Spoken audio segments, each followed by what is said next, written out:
Good evening, everyone. Today we're going to be talking about the NGS headline because it just ended at the time of this recording. Overall, I am pretty happy with what's being added. Now, it's not going to be blowing anyone's socks off. However, there were some things that I did not predict.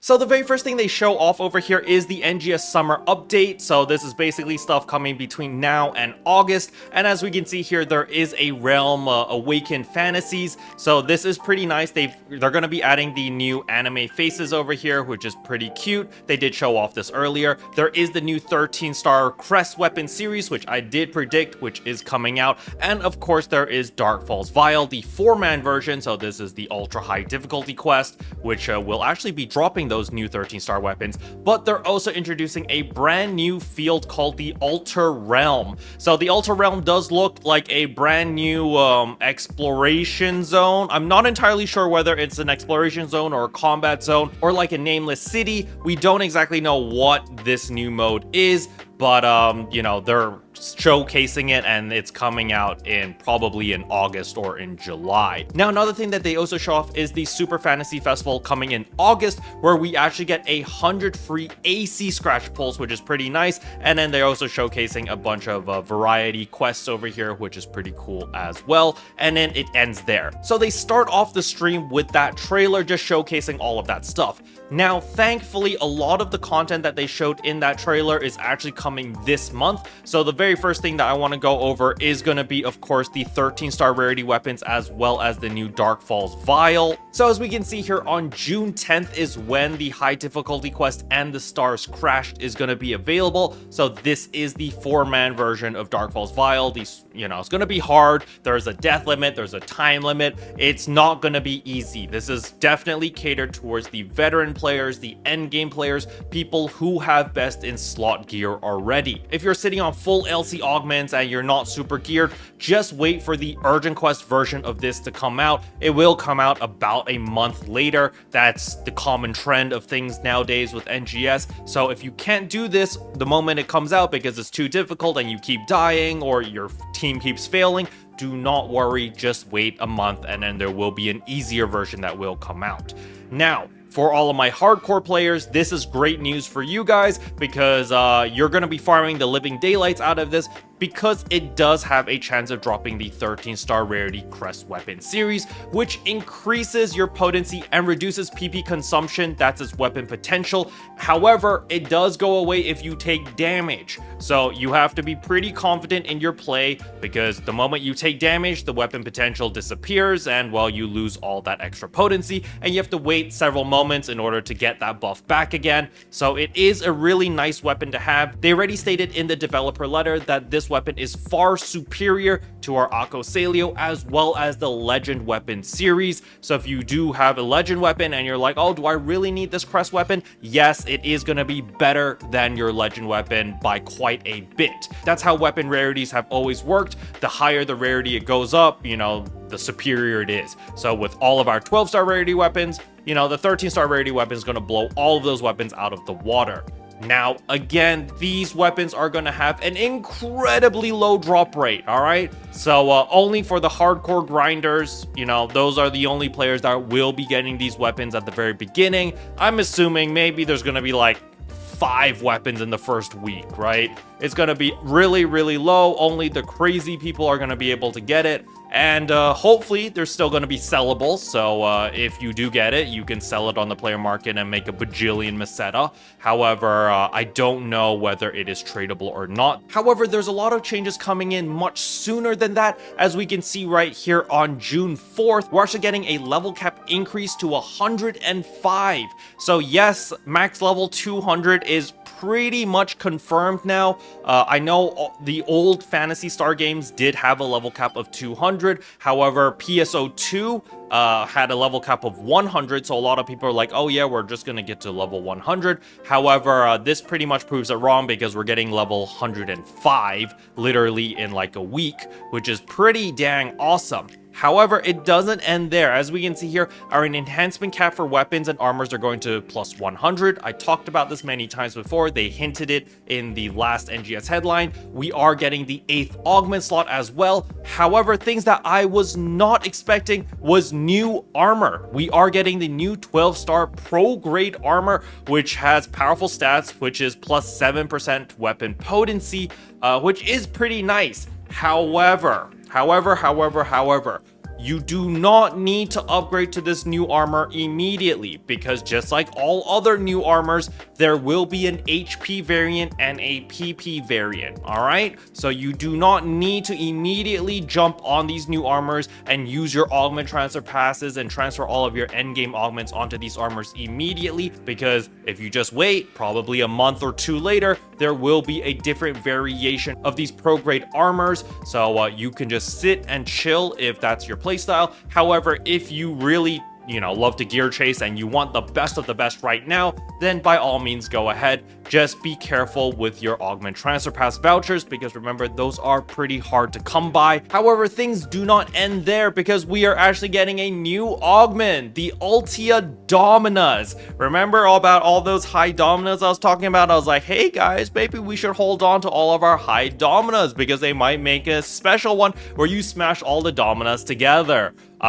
Here you guys go. We now have the Ultia Domina. It gives us 30 HP, 6 PP, 4.25% potency, and 3% potency floor increase. It is incredibly powerful. In order to make this, you are going to need all of the different high dominas. So that is the Alio, Retem, Stia, as well as Kavaris. You need to smash all of them together with a Joinia capsule, which you cannot get yet, as you are going to need to farm the limited time quest, the Citadel in the Forest over here. It is a rehash LTQ, so if you remember the Fortress in the Forest, it's literally that. They just changed the enemies and made them stronger, and they changed a little bit of the mechanics. So you are going to need to farm a lot of the LTQ to get the Joinia capsules, so that you can fuse up all of your augments in order to make the Ultia Domina, which is of course going to take up your 8th augment slot. Now, other than that, they also have added new story as new mini episodes. Now, keep in mind that there are multiple mini episodes. It's not just one mini episode. You are going to need to talk to many different NPCs, and these mini episodes are going to be based after you've defeated Darkfalls Vile. So you're going to talk to Aina. They're going to talk to you on like how they feel about Darkfalls Vile. You guys have defeated it, so forth and so on. Then you talk to Manon, to Nadare, to all the different NPCs. So there are multiple mini episodes. You're going to need to talk to multiple NPCs, and from what they said in the developer letter, apparently these mini episodes require you to actually do a little bit of stuff, like maybe go out and kill a couple enemies or collect something.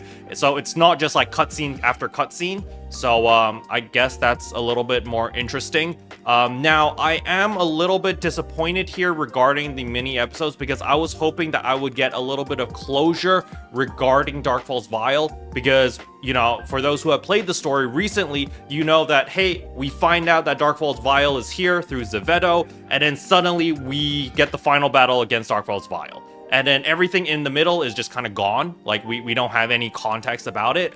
And so I was hoping that the new mini episodes was going to give us a little bit of context regarding like what on earth happened. But Sega decided to just give the mini episodes for later stuff. And I think I know the reason why. The reason is probably because right at the very beginning of this video, remember that trailer I showed you where there's a new zone? I think this is probably a build up to the new zone, because in July/August, we probably are going to go to that new zone and start farming it, and they needed like some way to segue us into there. And so this is probably the build up for that. Now, other than that, we also have a new limited time urgent quest, Shadow of the Fallen Star.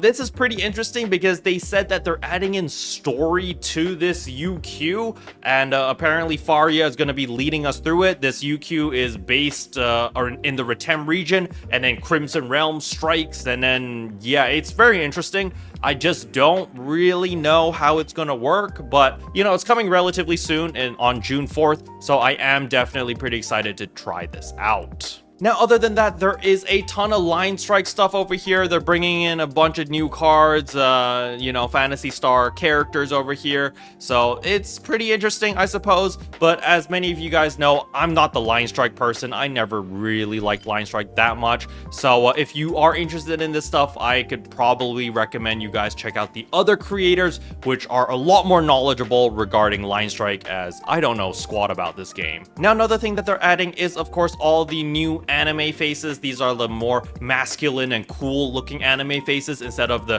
kawaii faces that they had before. And again, this comes out on June 4th, so this patch is actually very front loaded. We're actually getting like all the cool stuff pretty early in the month, which is pretty nice to see. So if you are trying to make your character look cool but still anime-esque, definitely try out this new face option. Remember, it's free, it's available for everyone. So the moment that this update rolls around and after the maintenance is over, you can just go to the salon and it will be available for everyone. Now, other than that, there is also a Slay to Slay campaign. This also kicks in on June 4th. All you need to do is run the LTQ and you get a bunch of free cast parts as well as limited edition outfits. These cast parts are pretty awesome looking. So, you know, free stuff, I'm not going to say no to that. Now, other than that, they've also added like a bajillion pages of quality of life changes. However, I'm literally just going to tell you the most important one. The most important one is this function right here. They've made significant functional improvements to the wanted item list, where you can actually register your desired EX augments on weapons, for example, and if a specific weapon drops with those very specific EX augments, you'll get a different rare drop symbol. So if anything that drops that's either in your featured item drop list or your wanted item drop list, you'll get this special rare drop animation as well as sound. And if you see that, that means, hey, I got something good. I should not just auto sell everything and I should look through my items. So this is a really big deal for me personally, because I hated running like, you know, Lucille Exploration, LTQ, Urgent Quest with like 600% rare drop rate, and then I get like a bajillion different items and I have to go through every single cleared in weapon going like, do I have that perfect you know, item or not? So being able to have this function is definitely going to save people a lot of time, because if you don't see that animation, just sell all and then you can just rinse and repeat, making farming a lot easier, a lot more efficient, a lot more smoother. As you can see here, there are some more quality of life improvements. You know, you can read it for yourself. I'm not going to go over every single one. Just know that a lot of these systems are things that people wanted for a while, so it is pretty nice that they're actually improving the game even further and actually making the changes that the community wanted. Now, next up is the new Sonic collaboration. I'm gonna be real with you, we've had Sonic's birthday 4 times already. You know, it's just another birthday event, another collaboration. However, this time we do have some cute little outfits over here for Manon, Aina, as well as Nadare, which are pretty awesome, you know, based off Shadow, Sonic, as well as Tails. So these outfits are pretty cool. Now, other than that, they've showed over like 20 different AC scratches. However, there is one AC scratch that will dominate and it sits above everything else. And that is this AC scratch right here, Luxury Bath Time. The reason is because they have one very specific emote over here. Let me just hide my webcam so that you guys can have a better view of it. And it is this dance right here. As you can see, it's very nice. Yeah. Now, other than that, we do have a new mission pass over here, which is, it's got a bunch of troll items over here. You got this door handle as a shield. You got this leopard mask as well. You got a motion dash riding a drone. So, you know, just funny stuff, and mission pass stuff is free. And other than that, again, is Sonic's birthday, a bunch of free stuff. There's going to be a keyword that kicks in on Sonic's birthday, but there is a special scratch, as we can see here, the Sonic Collaboration SP scratch. So you might want to continue to run its LTQ over here. It is Sonic themed LTQ, so you do dash around the maps, you collect all the different rings and stuff, which is pretty fun, I guess, for the first couple times, but it does get pretty repetitive, especially if you're doing it like 10 times a day or something. So play in moderation and try not to burn yourself out, but you do want to run this at least once a day so that you do get a bunch of your SP tickets, as there is star gems available here, as well as a bunch of Sonic themed cosmetics. So if you did care about all of that stuff, you can get them here for free. Now, other than that, there is, of course, the operation report as well as the developer letter. The developer letter just kind of talks about all the new stuff coming in August. They do say that we will get the roadmap in the next NGS headline, the new roadmap, so definitely look forward to that. And they also talk about the new 13-star rarity weapons. And yeah, they did confirm that it will drop from Darkfalls Vile. However, the drop rate is probably going to be very low. And last but not least is, of course, the next collaboration. Unfortunately, it is not Gundam. It is Arcanadia. If you are clueless on what this is, don't worry. I am equally as clueless as you guys. I've never heard of this, but this is the next collaboration we're getting. A little bit disappointed that it's not Gundam, because freaking Overwatch got Gundam, and then they got Street Fighter, and like, what the heck? But, you know, we're getting Arcanadia. At least the girls look cute, I guess. But yeah, this is the next collaboration. Now, with all the important news out of the way, they did show off the screenshot winners, and this is the winner, and yeah, this is pretty scary. I would be terrified if I saw 3 gigantic Emperor Rappies that were staring at me like that. This is pretty amazing that they managed to snag this screenshot without people swarming and trying to kill these Emperor Rappies. But yeah, it's pretty cool. And last but not least, they also had a nice little segment where they kind of interviewed the artist that made the cover art for the 4th year anniversary, as well as the 3.5 year anniversary art. And the only thing I can say is I have mad respect for the artist, and the artist is very, very cultured. I'm not going to elaborate anymore. You can watch this part of the headline yourself. Special thanks to all the members for supporting the channel. It really means a lot to me. Thank you again. Well, yeah, that's all I wanted to cover in today's video. Hopefully you guys found it helpful. If you did, I would appreciate a like and a subscribe. And I'll see you guys in tomorrow's video. Bye.